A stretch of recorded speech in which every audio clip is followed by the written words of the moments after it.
कृष्णा, राधे राधे। सभी भक्तों को सादर प्रणाम। आप सभी भक्तों का दिन शुभ एवं मंगलमय हो। सभी भक्तों को रमा एकादशी की ढेर सारी शुभकामनाएं।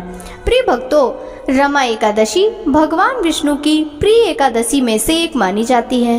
धार्मिक मान्यताओं के अनुसार जो व्यक्ति सच्चे मन से रमा एकादशी का व्रत करता है उसे वैकुंठ की प्राप्ति होती है। साथ ही इससे सभी तरह के पापों और समस्याओं से मुक्ति मिलती है। जो व्यक्ति इस दिन पूरे सच्चे मन और श्रद्धा भक्ति भाव के साथ रमा एकादशी की व्रत कथा पढ़ता एवं सुनता है उसकी सभी मनोकामनाएं पूर्ण होती हैं। प्रिय श्रोताओं, आज की इस वीडियो में आप श्रवण करेंगे रमा एकादशी व्रत की संपूर्ण कथाएं। किसी भी व्रत कथा को श्रवण करने से पहले सबसे पहले भगवान गणेश का स्मरण करते हुए हम गणेश जी भगवान की कथा आरंभ करते हैं। प्रेम से बोलिए श्री गणपति महाराज की जय। एक बार की बात है, एक गांव में एक बुढ़िया अपने परिवार के साथ रहती थी। बूढ़ी माँ भगवान विष्णु की बहुत बड़ी भक्त थी। वह सदैव श्रद्धा के साथ एकादशी व्रत का पालन करती और कथा सुनती, लेकिन बूढ़ी माँ ने व्रत करते समय कभी गणेश जी की कथा नहीं सुनी थी और न कभी बोली थी। इसी कारण बूढ़ी माँ का व्रत अधूरा ही रह गया। लेकिन बूढ़ी माँ को यह पता नहीं था। बूढ़ी माँ सोचती थी वह संपूर्ण व्रत पालन कर चुकी। इस व्रत के पालन के पुण्य परिणाम स्वरूप उसे वैकुंठ लोक की प्राप्ति मिलेगी। जब बूढ़ी माँ मर गई तब उसे लेने के लिए यमलोक से यमदूत आया। यह देखकर बूढ़ी माँ बहुत डर गई। वह कहने लगी, मैंने तो जीवन भर भगवान विष्णु का पूजन किया, श्रद्धा के साथ एकादशी व्रत का पालन किया, एकादशी व्रत की कथा सुनी और 11 माता की कथा सुनी। इसी पुण्य के फलस्वरूप मुझे ले जाने के लिए वैकुंठ लोक से विमान आना चाहिए। मैं तुम्हारे साथ नहीं जाना चाहती। यह कहकर बूढ़ी माँ रोने लगी और भगवान विष्णु का स्मरण करने लगी। भगवान विष्णु गरुड़ में सवार होकर वहां प्रकट हो गए और कहा, बूढ़ी माँ, आपने हमेशा एकादशी का व्रत श्रद्धा के साथ आदर पूर्वक किया है, लेकिन आपने व्रत करते समय श्री गणेश जी महाराज की कथा नहीं सुनी, इसलिए आपका व्रत अधूरा ही रह गया। बूढ़ी माँ भगवान विष्णु से जीवन दान मांगने लगी ताकि वह एकादशी का व्रत ठीक से पालन कर सके और गणेश जी महाराज की कथा सुन सके, जिससे वह एकादशी का व्रत संपूर्ण प्राप्त कर सके। यह बात सुनकर भगवान विष्णु ने बूढ़ी माता को 2 साल के लिए जीवन दान दिया। बूढ़ी माँ को जीवन दान मिलते ही वे श्रद्धा से गणेश जी की पूजा करने लगी, एकादशी व्रत की कथा सुनने लगी, 11 माता की कथा सुनने लगी और अंत में गणेश जी की कथा सुनने लगी। इस तरह उन्होंने 2 साल के अंदर सभी 11 पूरी कर ली। गणेश जी की कृपा से बूढ़ी माता को एकादशी व्रत का पूर्ण फल मिल गया। बूढ़ी माँ की सच्ची भक्ति देखकर भगवान गणेश जी प्रसन्न हुए और कहा कि तुमने नित्य नियम के साथ व्रत में मेरी कथा सुनी है और श्रद्धा के साथ आदर पूर्वक मेरी पूजा की है, इससे मैं बहुत खुश हूँ। मैं आपको आशीर्वाद देता हूँ कि जब यह संसार रहेगा तब तक पृथ्वी के निवासी आपके तपस्या के गीत गाएंगे और जो भक्त एकादशी व्रत पर आपकी भक्ति को सुनेंगे उन्हें व्रत का पूरा फल मिलेगा। गणेश जी महाराज बूढ़ी माँ की भक्ति से प्रसन्न होकर बूढ़ी माँ के घर को अन्न धन से भर दिया और सुख समृद्धि वास करने लगी। गणेश जी महाराज वहाँ से अंतर ध्यान हो गए। 2 वर्ष बाद जब बूढ़ी माता का देहांत हुआ तो वैकुंठ लोक से विमान आया और बूढ़ी माता को सम्मान के साथ वैकुंठ लोक ले जाया गया। भगवान गणेश जी के आशीर्वाद से बूढ़ी माता का घर अन्न धन से भर गया और उन्हें वैकुंठ लोक की प्राप्ति हुई। हे भगवान गणेश, जिस तरह आपने बूढ़ी माँ पर कृपा बरसाई है, उसी तरह एकादशी व्रत का पालन करने वाले सभी भक्तों को आप अपना आशीर्वाद दीजिए और उनकी घर को सुख समृद्धि से भर दीजिए। बोलिए श्री गणपति गणेश महाराज की जय। अब सुनिए रमा एकादशी व्रत की कथा। कार्तिक मास के कृष्ण पक्ष में आने वाली रमा एकादशी का महात्म्य। ब्रह्म वैवर्त पुराण में श्री कृष्ण और महाराज युधिष्ठिर के संवादों में वर्णन हुआ है। एक बार युधिष्ठिर महाराज ने पूछा, हे जनार्दन, कार्तिक मास के कृष्ण पक्ष में आने वाली एकादशी का नाम और महात्म्य कृपया विस्तार से वर्णन करें। भगवान श्री कृष्ण ने कहा, राजन, सब पाप नाशनी इस एकादशी को रमा एकादशी कहते हैं। इसका एक नाम रंभा एकादशी भी है। बहुत वर्ष पहले मुचुकुंद नाम का एक राजा था। उसकी देवराज इंद्र से अच्छी मित्रता थी। वरुण, कुबेर, यमराज, अग्नि ये भी उसके अच्छे मित्र थे। सभी धार्मिक तत्वों का पालन करते हुए वह अपने प्रजा पर राज्य कर रहा था। कुछ वर्षों के बाद राजा को पुत्री हुई, जिसका नाम चंद्रभागा रखा गया। योग्य समय के उपरांत उसका विवाह राजा चंद्रसेन के पुत्र शोभन से हुआ। एक बार शोभन अपने ससुराल आया था। उसी दिन ही एकादशी थी। चंद्रभागा घबराकर विचार करने लगी, हे भगवान, अब क्या होगा?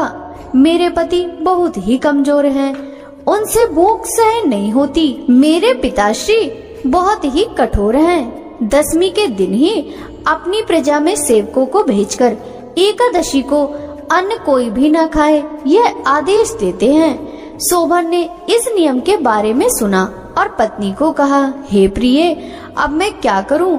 मेरे प्राण बचाने के लिए और राजा की आज्ञा को मानने के लिए मुझे क्या करना चाहिए? चंद्रभागा ने कहा, हे स्वामी, मनुष्य तो क्या, हाथी, अश्व तथा अन्य प्राणियों को भी आज हमारे पिताजी के साम्राज्य में कुछ भी खाने नहीं दिया जाता। अगर आपको कुछ खाना है तो आपके घर आपको लौटना पड़ेगा। इसलिए योग्य विचार करके आप उचित निर्णय लीजिए। अपनी पत्नी की बात सुनकर शोभन ने कहा, तुमने सत्य कथन किया है, परंतु आज एकादशी व्रत करने की मेरी इच्छा है। मेरे भाग्य में जो होगा वही होगा। इस प्रकार सोचकर शोभन ने उस दिन एकादशी का व्रत किया, पर भूख प्यास से वह व्याकुल होने लगा। सूर्यास्त के समय धर्मपरायण जीवात्मा और वैष्णव प्रसन्न हुए। भगवान के नाम संकीर्तन में उन्होंने रात भर जागरण किया, परंतु भूख के कारण शोभन ने अपना शरीर त्याग दिया। सूर्योदय के पूर्व ही मुचुकुंद राजा ने शोभन के शरीर का अंतिम संस्कार भी कर दिया, लेकिन चंद्रभागा को सती हो जाने की अनुमति नहीं दी। पति के श्राद्ध के पश्चात चंद्रभागा अपने पिता के घर रहने लगी। रमा एकादशी के पालन से शोभन मंदार पर्वत के शिखर पर बसने वाले देवपुरी राज्य का राजा बना। रत्नों से सुशोभित सुवर्ण के खंभे और अमूल्य हीरे मोतियों से जड़ित राजभवन में वह रहने लगा। अनेक आभूषणों से युक्त शोभन बहुत सारे गंधर्व और अप्सराओं के द्वारा सेवित था। मुचुकुंदपुर का सोम शर्मा नामक ब्राह्मण तीर्थों की यात्रा करते हुए अचानक एक दिन देवपुरी में पहुंचा। शोभन को अपने राजा का जमाता समझकर वो उनके पास गया। ब्राह्मण को अपने सामने देखकर राजा अपने सिंहासन से उठे और प्रणाम करके ब्राह्मण के सामने खड़े हो गए। उसके पश्चात राजा ने ब्राह्मण का, राजा मुचुकुंद का, चंद्रभागा तथा मुचुकुंदपुर की प्रजा का कुशल मंगल पूछा। सभी लोग सुख से और शांति से रह रहे हैं, ऐसा ब्राह्मण ने उत्तर दिया। आश्चर्य से ब्राह्मण ने राजा को पूछा, हे राजन, इतनी सुंदर नगरी मैंने कभी नहीं देखी। ऐसा राज्य आपको कैसे प्राप्त हुआ? इस विषय में आप हमें बताइए। तभी राजा ने कहा, रमा एकादशी का व्रत करने से यह अशाश्वत राज्य मुझे मिला है, लेकिन ये राज्य किस प्रकार शाश्वत होगा, इस विषय में आप मेरा मार्गदर्शन करें। शायद अश्रद्धा से मैंने इस व्रत का पालन किया होगा, इसलिए यह अशाश्वत राज्य मुझे मिला है। कृपया आप ये सब चंद्रभागा को कहिए। मेरे मत के अनुसार केवल वह इस राज्य को शाश्वत बना सकती है। यह सुनकर वह ब्राह्मण मुचकुंदपुरी में लौट आया। चंद्रभागा को पूरा वृतांत कथन कह सुनाया। सब सुनकर चंद्रभागा ने कहा, हे ब्राह्मण देव, आप जो कुछ भी कह रहे हैं वो मुझे केवल एक स्वप्न के भांति प्रतीत हो रहा है। ब्राह्मण ने कहा, हे राजकन्या, मैंने स्वयं तुम्हारे पति को देवपुरी में देखा है। उसका राज्य सूर्य के समान तेजस्वी है। उस राज्य को शाश्वत बनाने की विनती तुम्हारे पति ने की है। चंद्रभागा ने कहा, हे ब्राह्मण, मैं अपने पुण्य के प्रभाव से वो राज्य शाश्वत बना दूंगी। आप वहाँ मुझे ले चलिए। अलग हुए दोनों को पुनः मिलाने का पुण्य आपको प्राप्त होगा। उसके पश्चात सोम शर्मा ब्राह्मण ने चंद्रभागा को मंदार पर्वत पर वामदेव के आश्रम में ले गए और उन्हें पूरा वृतांत सुनाया। वामदेव ने चंद्रभागा को वैदिक मंत्र की दीक्षा दी। वामदेव से प्राप्त मंत्र के प्रभाव से तथा रमा एकादशी के पालन से चंद्रभागा को दिव्य शरीर प्राप्त हुआ। उसके बाद वह अपने पति के सामने गई। अपनी पत्नी को देखते ही शोभन को प्रसन्नता हुई। चंद्रभागा ने कहा, कृपया आपके हित के लिए मेरे 2 वचन सुनिए। मैंने 8 वर्ष की आयु से रमा एकादशी व्रत का पालन कर रही हूँ। इस व्रत पालन के प्रभाव से आपका राज प्रलय तक शाश्वत और समृद्ध रहेगा। उसके बाद वह अपने पति के साथ आनंद पूर्वक रहने लगी। इसीलिए हे राजन, रमा एकादशी ये कामधेनु अथवा चिंतामणि समान सभी की सभी इच्छाएं पूर्ति करने वाली है। भगवान श्री कृष्ण ने आगे कहा, हे राजन, इस प्रकार मैंने तुम्हें इस एकादशी के महात्म का कथन कह सुनाया। कृष्ण पक्ष की तथा शुक्ल पक्ष की दोनों भी एकादशी का व्रत करने वाले को मुक्ति मिलती है। जो भी इस व्रत की महिमा सुनता है वह सभी पापों से मुक्त होकर आनंद से वैकुंठ लोक की प्राप्ति करता है। बोलिए श्री कृष्णचंद्र भगवान की जय। प्रिय श्रोताओं, अब आप श्रवण करेंगे राजा अम्बरीश की कथा। कार्तिक माह में राजा अम्बरीश की कथा अवश्य रूप से सुननी चाहिए, क्योंकि राजा अम्बरीश भगवान श्री हरि के परम भक्त थे। वे पृथ्वी के 7 द्वीप, अचल संपत्ति और अतुल ऐश्वर्य के शासक होने पर भी इन्हें स्वप्न तुल्य समझते थे, क्योंकि वे जानते थे कि जिस धन भैभव के लोभ में पड़कर मनुष्य घोर नरक में जाता है वह केवल 4 दिन की चांदनी है। राजा अम्बरीश का भगवान श्री कृष्ण में और उनके प्रेमी साधुओं में परम प्रेम था। उन्होंने अपने मन को श्री कृष्ण के चरणों में, वाणी को भगवान के गुणों का गान करने में, हाथों को श्री हरि के मंदिर के मार्जन में और अपने कानों को भगवान की मंगलमयी कथा के श्रवण में लगा रखा था। उन्होंने अपने नेत्रों को श्री हरि के विग्रह व मंदिरों के दर्शन में, नासिका को उनके चरण कमलों पर चढ़ी श्रीमती तुलसी की दिव्य गंध में और जिह्वा को भगवान के प्रति अर्पित नैवेद्य प्रसाद में संलग्न कर दिया था। राजा अम्बरीश के पैर भगवान के क्षेत्र आदि की पैदल यात्रा करने में ही लगे रहते और वे सिर से भगवान श्री कृष्ण के चरण कमलों की वंदना किया करते थे। इस प्रकार उन्होंने अपने सारे कर्म, यज्ञ, पुरुष, इंद्रियातीत भगवान के प्रति उन्हें सर्वात्मा एवं सर्वरूप समझकर समर्पित कर दिए थे और भगवत भक्त ब्राह्मणों की आज्ञा के अनुसार वे इस पृथ्वी का शासन करते थे। उन्होंने बड़ी बड़ी दक्षिणा वाले अनेकों अश्वमेध यज्ञ करके यज्ञाधिपति भगवान की आराधना की थी। उनकी प्रजा महात्माओं के द्वारा गाए हुए भगवान के उत्तम चरित्रों का बहुत सम्मान करती, किसी समय बड़े प्रेम से श्रवण करती और किसी समय उनका गान करती।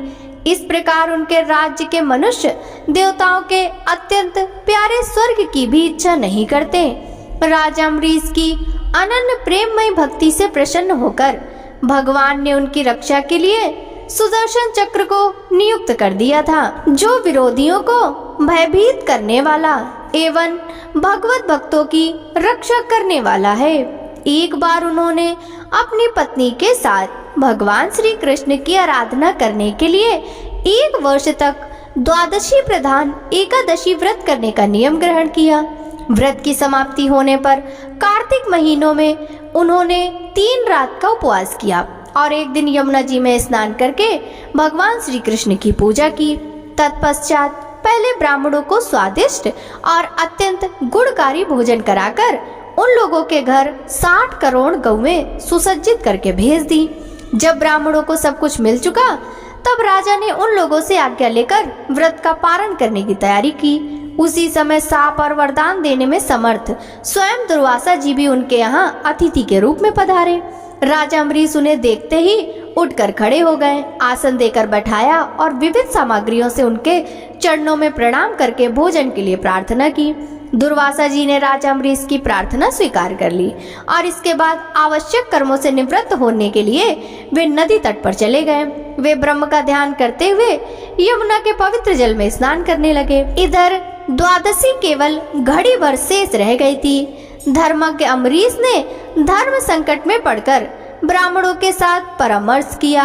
उन्होंने कहा, ब्राह्मण देवताओं, ब्राह्मण को बिना भोजन कराए स्वयं खा लेना और द्वादशी रहते पारण न करना दोनों ही दोष है। इसलिए इस समय जैसा करने में मेरी भलाई हो और मुझे पाप न लगे ऐसा काम करना चाहिए। तब ब्राह्मणों के साथ विचार करके उन्होंने कहा, ब्राह्मणों, श्रुतियों में ऐसा कहा गया है कि जल पी लेना भोजन करना भी है और नहीं भी करना है, इसलिए इस समय केवल जल से पारण किए लेता हूँ। ऐसा निश्चय करके मन ही मन भगवान का चिंतन करते हुए राजा अम्बरीश ने जल पी लिया और फिर दुर्वासा जी के आने की बाट देखने लगे। दुर्वासा जी आवश्यक कर्मों से निवृत्त होकर यमुना तट से लौट आए।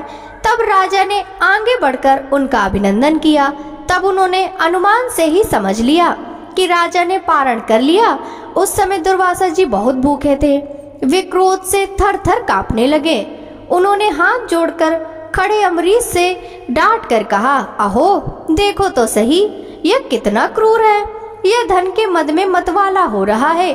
भगवान की भक्ति तो इसे छू तक नहीं गई और यह अपने को बड़ा समर्थ मानता है। आज इसने धर्म का उल्लंघन करके बड़ा अन्याय किया है। मैं इसका अतिथि होकर आया हूँ, किंतु फिर भी मुझे खिलाए बिना ही इसने खा लिया है। अच्छा देख, तुझे अभी इसका फल चखाता हूँ। यूँ कहते कहते वे क्रोध से जल उठे। उन्होंने अपनी एक जटा उखाड़ी और उससे अम्बरीश को मार डालने के लिए एक राक्षसी उत्पन्न की। वह आग के समान जलती हुई हाथ में तलवार लेकर राजा अम्बरीश पर टूट पड़ी। परम पुरुष परमात्मा ने अपने सेवक की रक्षा के लिए पहले से ही सुदर्शन चक्र को नियुक्त कर रखा था। जैसे आग क्रोध से गुर्राते हुए सांप को भस्म कर देती है, वैसे ही चक्र ने दुर्वासा जी की कृत्या को जलाकर ढेर कर दिया। जब दुर्वासा जी ने देखा कि मेरी बनाई हुई कृत्या तो जल रही है और चक्र मेरी ओर आ रहा है, तब वे भयभीत तो अपने प्राण बचाने के लिए जी छोड़कर एकाएक भाग निकले। जैसे ऊंची ऊंची लपटों वाला दावानल सांप के पीछे दौड़ता है, वैसे ही भगवान का चक्र तो मेरे पीछे लग गया है। तब दुर्वासा जी दिशा, आकाश, पृथ्वी, अतल वितल आदि नीचे के लोक, समुद्र, लोकपाल और उनके द्वारा सुरक्षित लोक एवं स्वर्ग तक में गए। परंतु जहाँ जहाँ वे गए वहीं वहीं उन्होंने असह्य तेज वाले सुदर्शन चक्र को अपने पीछे लगा देखा।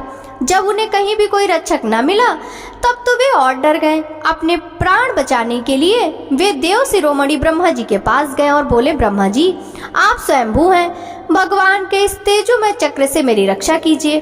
ब्रह्मा जी ने कहा, दुर्वासा जी, मैं शंकर जी, दक्ष, भृगु आदि प्रजापति, भूतेश्वर आदि सब जिनके बनाए नियमों में बंधे हैं तथा जिनकी आज्ञा सिरोधार्य करके हम लोग संसार का हित करते हैं, उनके भक्त के द्रोही को बचाने में हम समर्थ नहीं हैं। जब ब्रह्मा जी ने इस प्रकार दुर्वासा को निराश कर दिया, तब भगवान के चक्र से संतप्त होकर वे कैलाशवासी भगवान शंकर की शरण में गए। शंकर जी ने कहा, दुर्वासा जी, जिनसे पैदा हुए अनेकों ब्रह्मांडों में हमारे जैसे हजारों चक्कर काटते हैं, यह चक्र उन्हीं विश्वेश्वर का शस्त्र है। यह हम लोगों के लिए असह्य है। तुम उन्हीं की शरण में जाओ, वे भगवान ही तुम्हारा मंगल करेंगे। निराश होकर दुर्वासा जी श्री हरि भगवान के परम धाम वैकुंठ की तरफ भागे। दुर्वासा जी भगवान के चक्र की आग से जल रहे थे। वे भगवान के चरणों में गिर पड़े। उन्होंने कहा, हे अच्युत, हे अनंत, आप संतों के एकमात्र इच्छित हैं। प्रभु संपूर्ण जगत के जीवन दाता, मैं अपराधी हूँ, आप मेरी रक्षा कीजिए। आपका परम प्रभाव न जानने के कारण ही मैंने आपके प्यारे भक्त का अपराध किया है। प्रभु, आप मुझे बचाइए। श्री भगवान ने कहा, दुर्वासा जी, मैं सर्वथा भक्तों के अधीन हूँ, मुझ में तनिक भी स्वतंत्रता नहीं है। जो भक्त स्त्री, पुत्र, ग्रह, गुरुजन, प्राण, धन, इहलोक और परलोक सबको छोड़कर केवल मेरी शरण में आ गए हैं, उन्हें छोड़ने का संकल्प भी मैं कैसे कर सकता हूँ। इसमें संदेह नहीं कि ब्राह्मणों के लिए तपस्या और विद्या परम कल्याण के साधन है, परंतु यदि ब्राह्मण उद्दंड और अन्यायी हो जाए तो वे ही दोनों उल्टा फल देने लगते हैं। दुर्वासा जी सुनिए, मैं आपको एक उपाय बताता हूँ जिसका अनिष्ट करने से आपको इस विपत्ति में आना पड़ा है। आप उसी के पास जाइए, उनसे क्षमा मांगिए, तब आपको शांति मिलेगी। सुदर्शन चक्र की ज्वाला से जलते हुए दुर्वासा लौटकर राजा अम्बरीश के पास आए और उन्होंने अत्यंत दुखी होकर राजा के पैर पकड़ लिए। दुर्वासा जी की यह चेष्टा देखकर और उनके चरण पकड़ने से लज्जित होकर राजा अम्बरीश भगवान के चक्र की स्तुति करने लगे। अम्बरीश ने कहा, प्रभु सुदर्शन, आप अग्नि स्वरूप हैं, भगवान के प्यारे, हजार दांत वाले चक्र देव, मैं आपको नमस्कार करता हूँ। समस्त अस्त्र शस्त्रों को नष्ट कर देने वाले एवं पृथ्वी के रक्षक, आप इन ब्राह्मण की रक्षा कीजिए। आप कृपा करके हमारे कुल के भाग्योदय के लिए दुर्वासा जी का कल्याण कीजिए। हमारे ऊपर यह आपका महान अनुग्रह होगा। यदि मैंने कुछ भी दान किया हो, यज्ञ किया हो अथवा अपने धर्म का पालन किया हो, यदि हमारे वंश के लोग ब्राह्मणों को अपना आराध्य देव समझते रहे हो, तो दुर्वासा जी की जलन मिट जाए। भगवान समस्त गुणों के एकमात्र आश्रय स्थल हैं। यदि मैंने समस्त प्राणियों के आत्मा के रूप में उन्हें देखा हो और वे मुझ पर प्रसन्न हो, तो दुर्वासा जी के हृदय की सारी जलन मिट जाए। जब राजा अम्बरीश ने दुर्वासा जी को सब ओर से जलाने वाले भगवान के सुदर्शन चक्र की इस प्रकार स्तुति की, तब उनकी प्रार्थना से चक्र शांत हो गया। जब दुर्वासा चक्र की आग से मुक्त हो गए और उनका चित्त स्वस्थ हो गया, तब वे राजा अम्बरीश को अनेकानेक उत्तम आशीर्वाद देते हुए उनकी प्रशंसा करने लगे। दुर्वासा जी ने कहा, धन्य है, आज मैंने भगवान के प्रेमी भक्तों का महत्व देखा। राजन, मैंने आपका अपराध किया, फिर भी आप मेरे लिए मंगल कामना ही कर रहे हैं। महाराज अम्बरीश, आपका हृदय करुणा भाव से परिपूर्ण है। आपने मेरे ऊपर महान अनुग्रह किया। अहो, आपने मेरे अपराध भुलाकर मेरी रक्षा की है। जब से दुर्वासा जी चक्र से जीवन रक्षा के लिए भाग रहे थे, तब से राजा अम्बरीश ने भोजन नहीं किया था। वे दुर्वासा जी के लौटने की बाट देख रहे थे। अब उन्होंने दुर्वासा जी के चरण पकड़ लिए और उन्हें प्रसन्न करके विधि पूर्वक भोजन कराया। दुर्वासा जी ने बहुत ही संतुष्ट होकर राजा अम्बरीश के गुणों की प्रशंसा की और उसके बाद उनसे अनुमति लेकर आकाश मार्ग से प्रस्थान किया।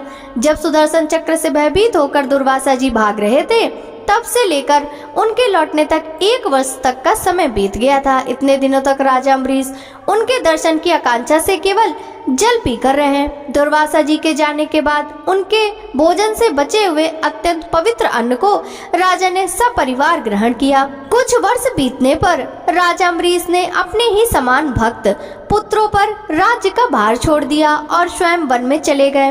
वहां वे बड़ी धीरता के साथ आत्मस्वरूप भगवान में अपना मन लगाकर गुणों के प्रवाह रूपी संसार से मुक्त हो गए। जो भी भक्त रमा एकादशी व्रत में राजा अम्बरीश की यह पावन दिव्य कथा सुनता है, उन भक्तों की सभी मनोकामनाएं पूर्ण होती हैं। भक्तों, कार्तिक मास का शास्त्रों में विशेष महत्व बताया गया है। इस महीने में जो व्यक्ति भगवान विष्णु और माता लक्ष्मी की उपासना करता है, उसकी सारी इच्छाएं पूर्ण होती हैं। साथ ही कार्तिक मास की कृष्ण पक्ष की रमा एकादशी में कार्तिक महात्म्य व्रत कथा का पाठ करना अधिक फलदायी माना गया है। श्री सूत जी से बोले, जब देवर्षि नारद श्री कृष्ण चंद्र जी से मंत्रणा करने चले गए, तब हर्ष से गदगद होकर सत्यभामा ने अपने पति श्री कृष्ण चंद्र जी से कहा, हे स्वामिन, मैं धन्य हूँ, मेरा सफल जीवन धन्य है। मैं अपने को कृत्य समझती हूँ। मेरे जन्मदाता वे माता पिता भी धन्य हैं, क्योंकि उन्होंने निसंदेह त्रैलोक्य सुंदरी मुझ सत्यभामा को जन्म दिया है। इस सुंदरता का प्रभाव है कि आपकी 16,000 स्त्रियों के रहते हुए भी मैं आपको विशेष प्रिय हूँ।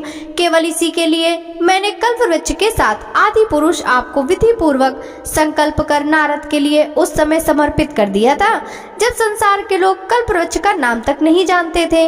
वहीं कल्पवृक्ष उस समय मेरे आंगन में लगा हुआ है। हे मधुसूदन, तीनों लोकों के स्वामी भगवान लक्ष्मीपति की मैं अतिशय प्रियतमा हूँ, इसलिए मैं आपसे कुछ पूछने की इच्छा करती हूँ। यदि आप चाहते हैं तो मेरे प्रश्न का उत्तर विस्तार पूर्वक मुझसे कहिए, जिसे सुनकर मैं अपना कल्याण करूं। मुझे वह उपाय बताइए जिससे कल्प पर्यंत भी मेरा एवं आपका वियोग कदापि ना हो। श्री सूत जी ने कहा। इस प्रकार अपनी प्रियतमा सत्यभामा की बातें सुनकर श्री कृष्ण जी मंद मंद मुस्कुराने लगे। सत्यभामा का हाथ अपने हाथ में लेकर हास परिहास के साथ कल्पवृक्ष के नीचे पहुंचे और उस स्थान से सब सेवकों को हटा दिया। सत्यभामा की ओर देखकर हंसे, साथ ही पूछा, क्या वह उपाय सुनोगी? सत्यभामा भगवान के इस अनुराग को देखकर संतुष्ट और पुलकित हो गई और श्री कृष्णचंद्र जी भी सत्यभामा को देखकर गदगद हो गए। श्री भगवान ने कहा कि देवी, वास्तव में इन 16,000 स्त्रियों के रहते हुए भी तुम मुझे प्राण के तुल्य प्यारी हो। तुम्हारे लिए तुम्हारी कल्प वृक्ष वाली जिद रखने के लिए देवताओं के साथ इंद्र से भी लड़ गया था। हे प्यारी, जो तुम पूछना चाहती हो तो वह बड़ी ही अद्भुत बात है। तुम्हें मैं जो किसी को न देने वाली बहुमूल्य वस्तु को भी दे देता हूँ, न करने वाला काम भी करता हूँ, छिपाने वाली बात भी कह देता हूँ, तो फिर मुझसे पूछने की आवश्यकता ही क्यों थी? तुम्हारे मन में जो भी प्रश्न हो पूछो, मैं कहूँगा। सत्यभामा ने कहा, हे नाथ, मैंने पूर्व जन्म में कौन सा दान, व्रत अथवा तपस्या की थी जिसके प्रभाव से मैं संसार में पैदा होकर भी संसार की बाधाओं से मुक्त हूँ और आपकी अर्धांगिनी हूँ।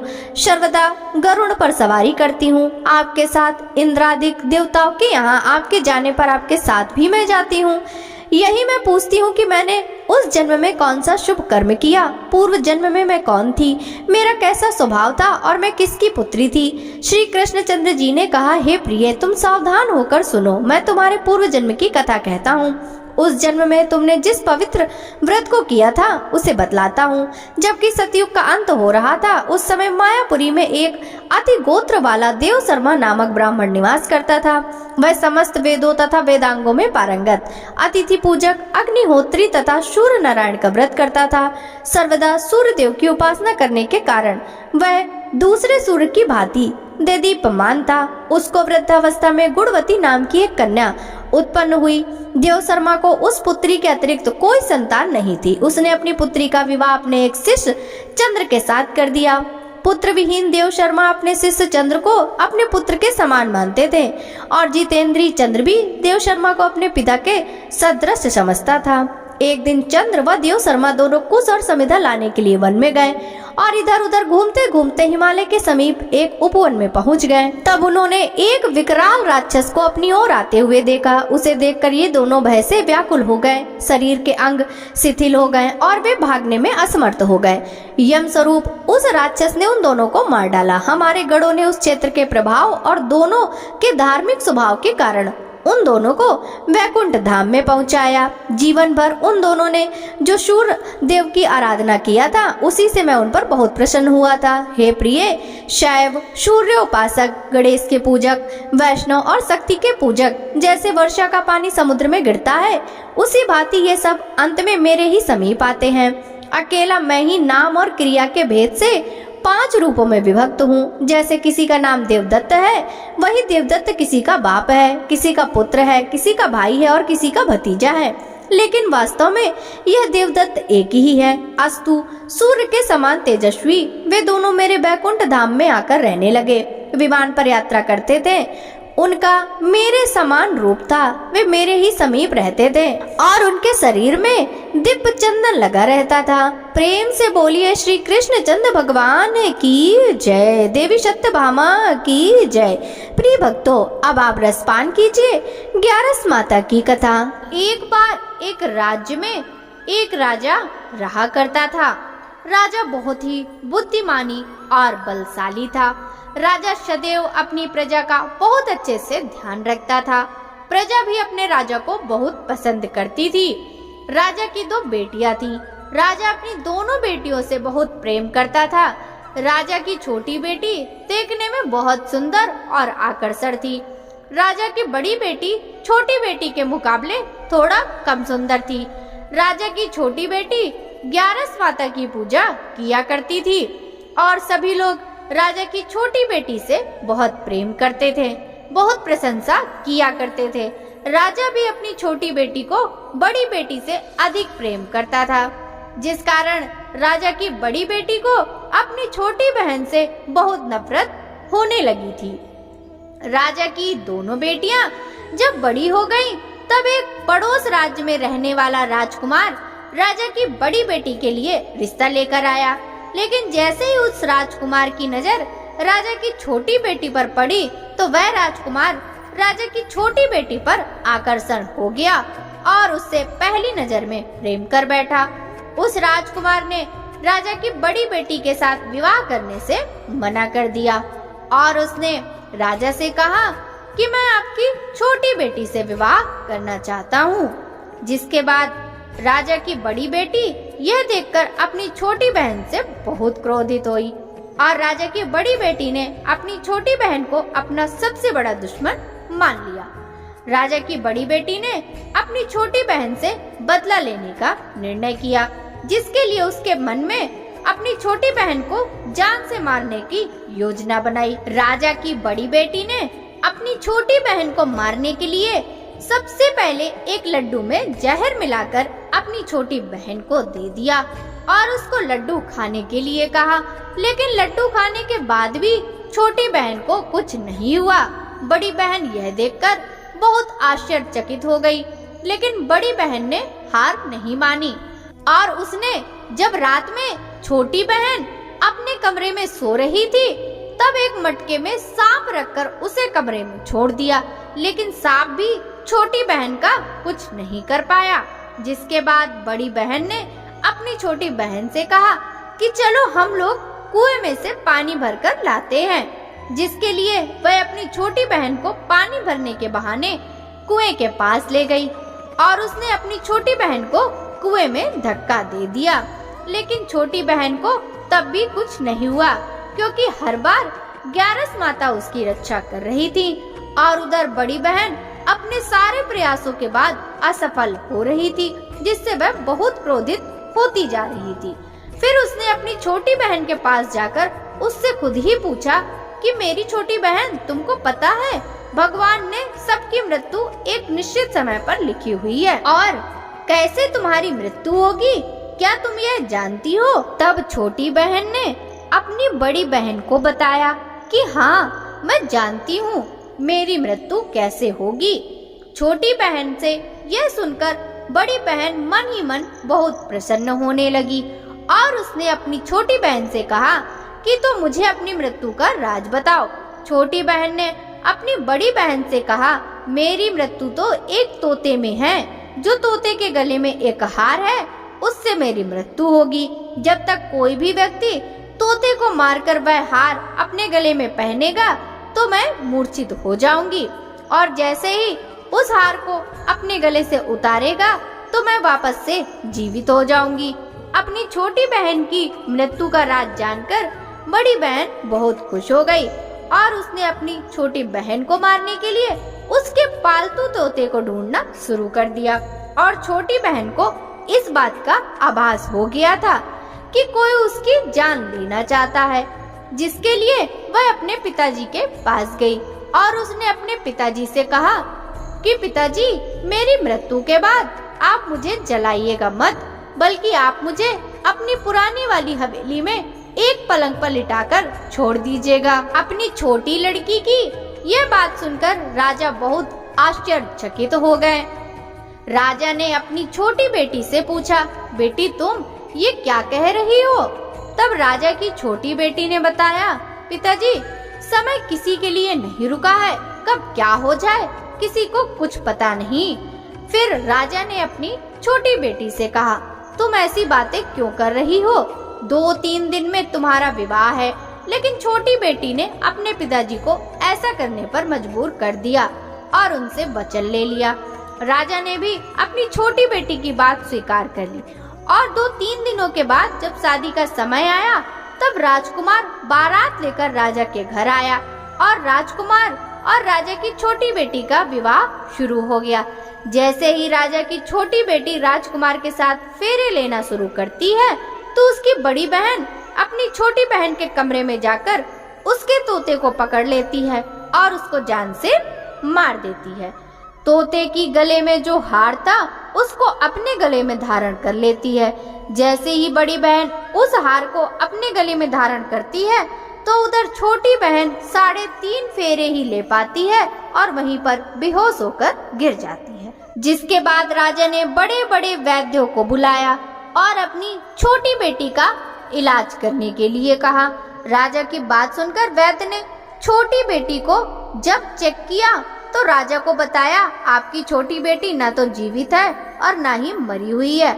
यह मैं ऐसा पहली बार देख रहा हूँ। राजा ने वैद्य को यह बात बाहर बताने से मना कर दिया और उनको कहा कि अगर तुमने यह बात किसी को बाहर बताई तो हम तुम्हें फांसी दे देंगे।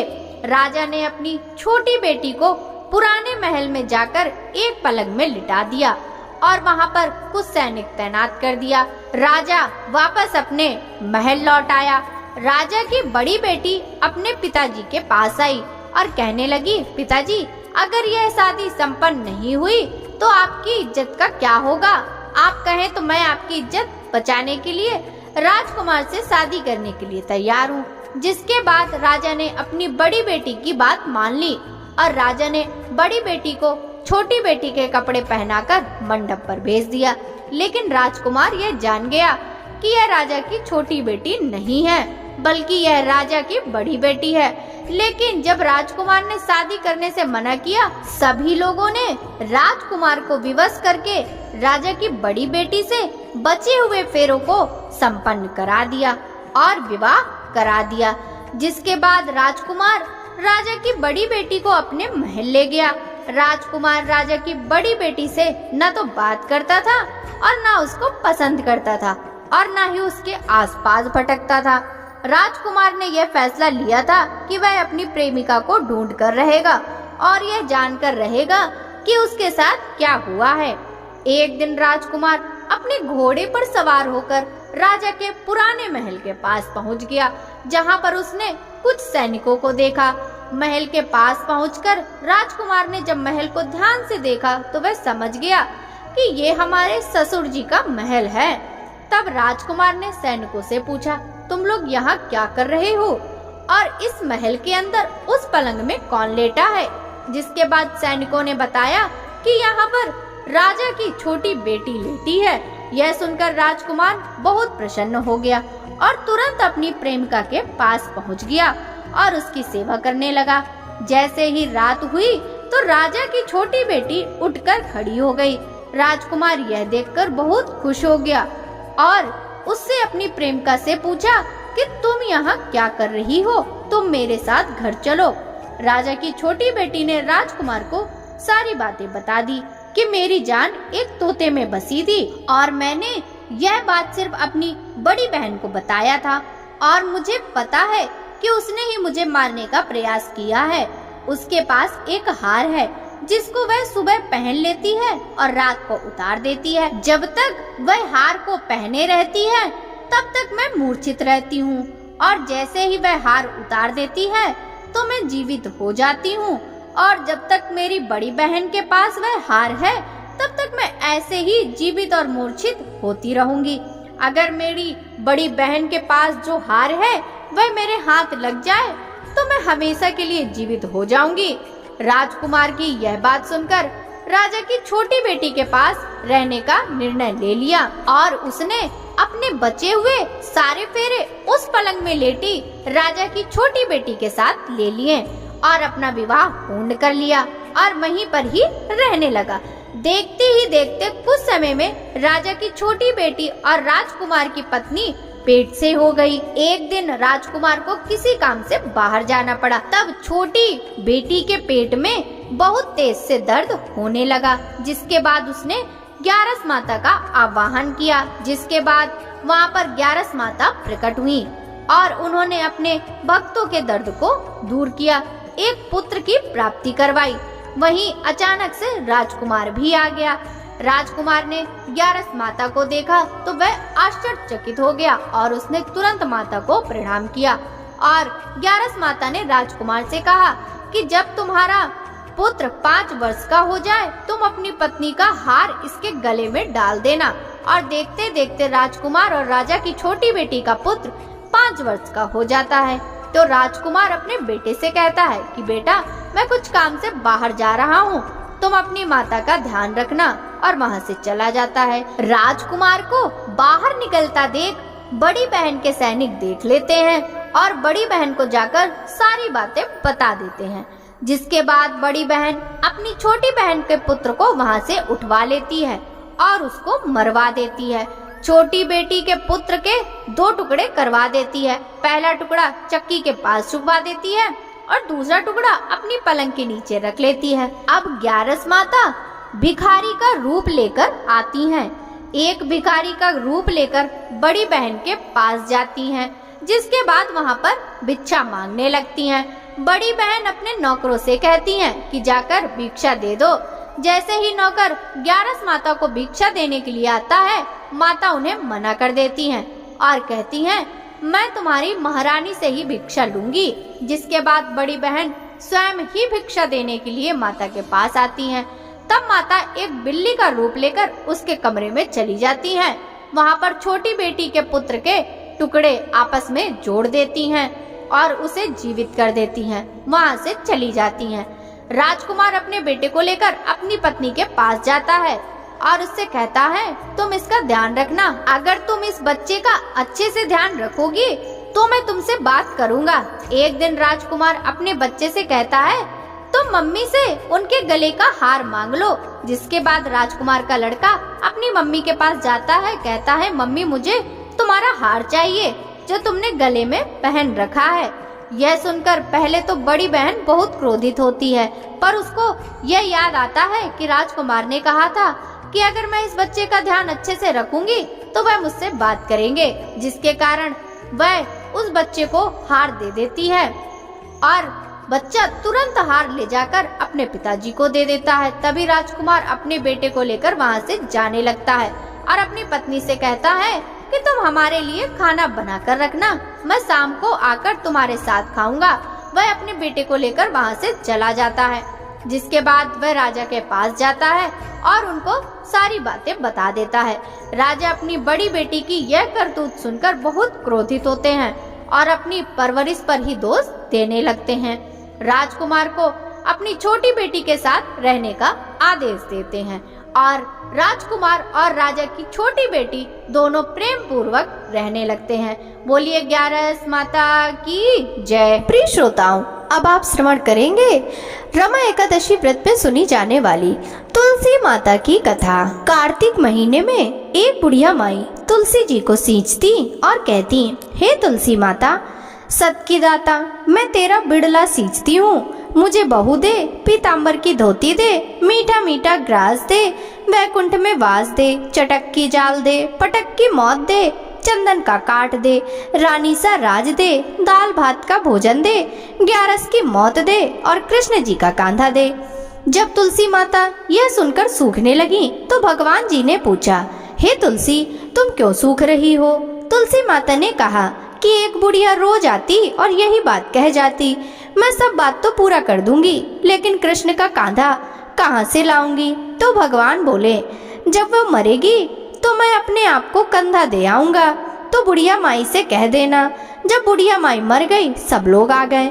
जब माई को ले जाने लगे तो वह किसी से ना उठी। तब भगवान एक 12 बरस के बालक का रूप धारण करके आए। बालक ने कहा, मैं कान में एक बात कहूँगा तो बुढ़िया माई उठ जाएंगी। बालक ने कान में कहा, बुढ़िया माई मन की निकाल ले, पीताम्बर की धोती ले, मीठा मीठा ग्रास ले, बैकुंठ का वास ले, चटक की चाल ले, पटक की मौत ले, कृष्ण जी का कांधा ले। यह सुनकर बुढ़िया माई हल्की हो गई। भगवान ने माई को अपना कांधा दिया और बुढ़िया माई को मुक्ति मिल गई। हे तुलसी माता, जैसे बुढ़िया माई को मुक्ति दी वैसे सबको देना। प्रेम से बोलिए तुलसी माता की जय। कृष्ण कन्हैया की जय।